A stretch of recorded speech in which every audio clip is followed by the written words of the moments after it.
Mulching পদ্ধতিতে গ্রীষ্মকালীন tomato চাষ করে লাভবান হচ্ছেন মৌলভীবাজারের কৃষকরা। ফলন ভালো হওয়ায় অনেকে ঝুঁকছেন এ চাষাবাদে। কৃষি কর্মকর্তারা জানান, এতে বিনিয়োগের চেয়ে দ্বিগুণ লাভ পাচ্ছেন কৃষকরা। মালচিং পদ্ধতিতে গ্রীষ্মকালীন টমেটো চাষ করছেন মৌলভীবাজারের কৃষক আরিফ মিয়া।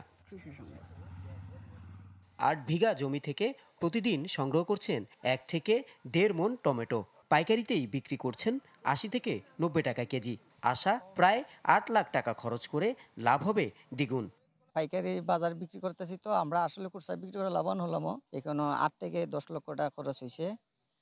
আশা করি আমরা ১৫-১৬ লাখ টাকা আশাবাদ আছি বিক্রি করার জন্য। মালচিং পদ্ধতি ব্যবহার করে সফল হয়েছেন জেলার অন্য কৃষকরাও। জানান, এই পদ্ধতি মাটির আর্দ্রতা ধরে রাখে, কম খরচে ফলন আসে বেশি।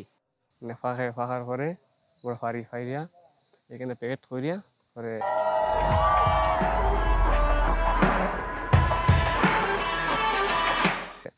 বিক্রি করতে নিয়ে যায়। ফল আলহামদুলিল্লাহ মোটামুটি ভালোই, আর বিক্রি ২-৩ বার হয়ে গেছে। ১২ মাসে টমেটো করে দেখি অনেকে ফলন ধরছে, পারা শুরু করছে। অনেক দেখা যাক বেচা কিনা করতে মোটামুটি ভালো দর আছে অনেক। মালচিং পদ্ধতিতে জমির রোগবালাই মুক্ত থাকে, পানি এবং সার সাশ্রয় হয় বলে দাবি কৃষি কর্মকর্তার। সবজির আকার থাকে, তখন কিন্তু এই গ্রীষ্মকালীন টমেটো আমাদের চাহিদা পূরণ করে থাকে। এই টমেটোর মূল্যও তখন বেশি থাকে, বিশেষ করে ১০০ থেকে ১৫০ টাকা পর্যন্ত মূল্য আপ ডাউন করে।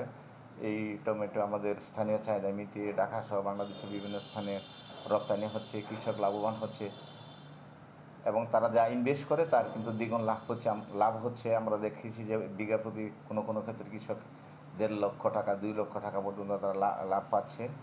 আমরা মাঠ পর্যায় থেকে শুরু করে বিভিন্নভাবে আমাদেরকে সহযোগিতা দিয়ে যাচ্ছি, কারিগরি সহযোগিতা দিয়ে যাচ্ছি।